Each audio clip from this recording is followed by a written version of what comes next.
الحمد لله المتوحد بجلال ذاته وكمال صفاته المتقدس في نعود الجبروت عن شوائب النقص وسماته، والصلاة على نبيه المؤيد بساطع هججه وواضح بيناته، وعلى آله الطيبين الطاهرين وأصحابه هنا بطريق الحق وحماته. أما بعد فأعوذ بالله من الشيطان الرجيم. بسم الله الرحمن الرحيم.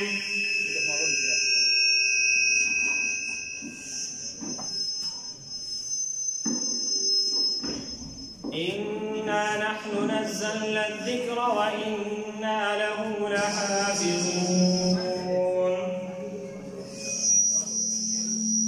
صدق الله العظيم.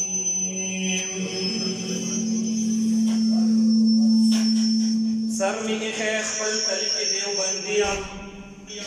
سر می خیخ پل تلک دیوبندیم، دهر باطل بمخ گزاریم محمدیم. ستان بعد کا اے محبوب سوک دعوت نبوت کری، ستان بعد کا اے محبوب سوک دعوت نبوت کری، ز قلم بی کرم سر ستا امتیم. عزتمند و محترمو او پدین مین مسلمانان رونو، نن دلته کې دا راجم کېدل او دا نننۍ دوله لکه څنګه چې تاسو ته معلومه ده د هغې عظیم الشان کتاب د ختم په موقع باندې نن دا مسلمانان وروڼه راجمع شوي دي چې هغه داسې کتاب دی چې د دې کتاب د حفاظت ذمهواري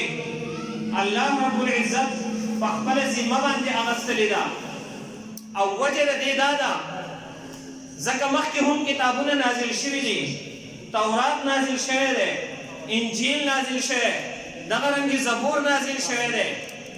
سلپاسه سل صحیفې نازل شوي دي،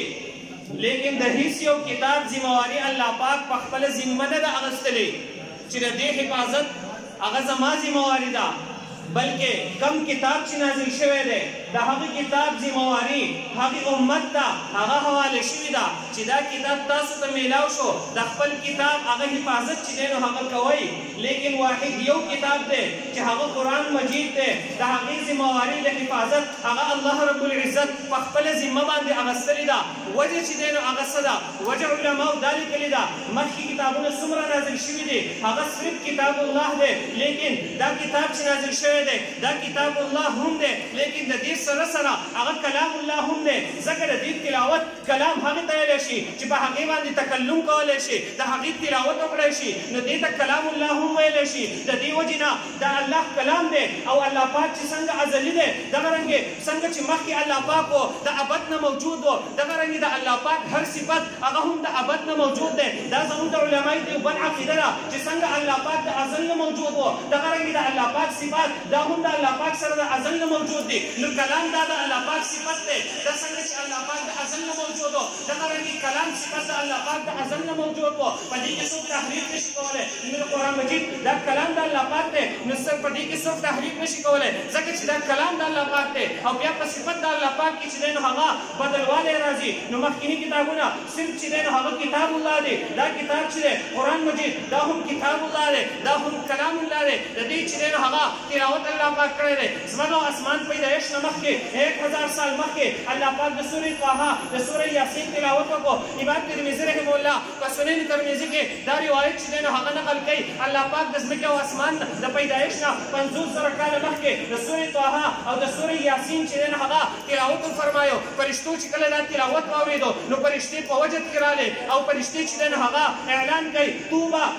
مبارکبادي دې وي د هغې امت لپاره ينزل هذا په کوم امت باندې به چې دا کتاب نازلېږي، مبارکبادي دې وي د هغې امت لپاره په کوم امت چې به دا کتاب نازلېږي، مبارکبادي دې وي د هغې ژبو لپاره کومې ژبې چې به د دې کتاب تلاوت کوي مبارکبادي دې وي لاجواف د هغې سینو دپاره کومې سینې چې دی نو هغه به دا کتاب په خپله سینه کې چې دی نو هغه محفوظ ساتي نو د نن د ځمکې او د اسمان د پیدایښت نه مخکې الله پاک د دې کتاب چې دی نو هغه تلاوت کړی دی فرشتو موږ ته مبارکبادي پیش کړې ده نن هغه کتاب چې نن د هغې ختمونه چې دی نو هغه مقرر شوي دي نن دا دومره مسلمانان په داسې چې دی نو په جوش و خروش کې راجمع شوي دي دا د هغه کتاب دا د هغې کلام چې دی نو هغه برکت دی نن د هغې ختمونه دي که موږ تورات انجیل واخلو د هغې حافظ به د وخت پیغمبر و او په هغې امت کې به په شمار یو څو کسان و لیکن راشه کتاب الله لیکن راشه قرآن مجید ته چې دا کلام الله هم دی نن د دې حافظ هغه په څوکو په کوڅه باندې میلاویږي نن د دې قاري هغه تا ته چې دی نو هغه په هر شکل صورت کې میلاویږي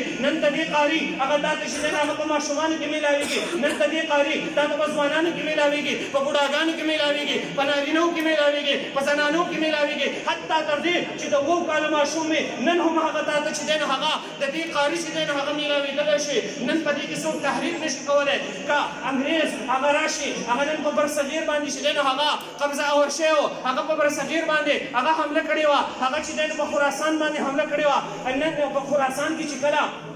په خراسان کې چې کله هلته چې دی نو هغه کمیونست هغوی چې کله غالب شول نو هغوی قرآن مجید چې دی نو هغه سیزل شروع کړل نو چا ورته وایي چې دا تاسو نشئ ختمولی نو هغو تپوس وکړو چې ولې وایي وجه دا ده چې ته به د قرآن مجید نسخې چې دی نو هغه ختمې کړې لیکن د قرآن مجید دا د نسخو چې دی نو هغه په نسخو باندې نه ختمېږي چې ته د دې نسخې چې دی نو هغه وسېځې په دې سره به ته قرآن مجید ختم کړې داسې نشي کېدی قرآن مجید چې دی نو هغه د مسلمانانو بچي ته یاد دی د هغو په سینې کې چې دی نو هغه محفوظ دی دا تاسو چې دی نو هغه د قرآن مجید په سوځولو سره چې دی نو هغه نشئ ختمولی تر څو چې مسلمان موجود وي په دنیا کې قرآن مجید به چې دی نو هغه موجود وي تر دې چې مسلمان ختم شي بیا به هم قرآن مجید چې دی نو هغه موجود وي ځکه د دې د حفاظت وعده چې دی نو هغه الله رب العزت په خپله ذمه باندې چې دی نو اخیستلې ده موږ خپل پروګرام هغه چې کوم دغه د قرآن مجید د ختمونو پروګرام دی دغه مجلس دی د هغې باقاعده آغاز کوو مونږ او چونکې پروګرام د ختمونو دی نو د کم کلام دا ختم پروګرام چې دی نو د هغې پروګرام شروع به هغه به مونږ هم د دغې کلام نه وکړو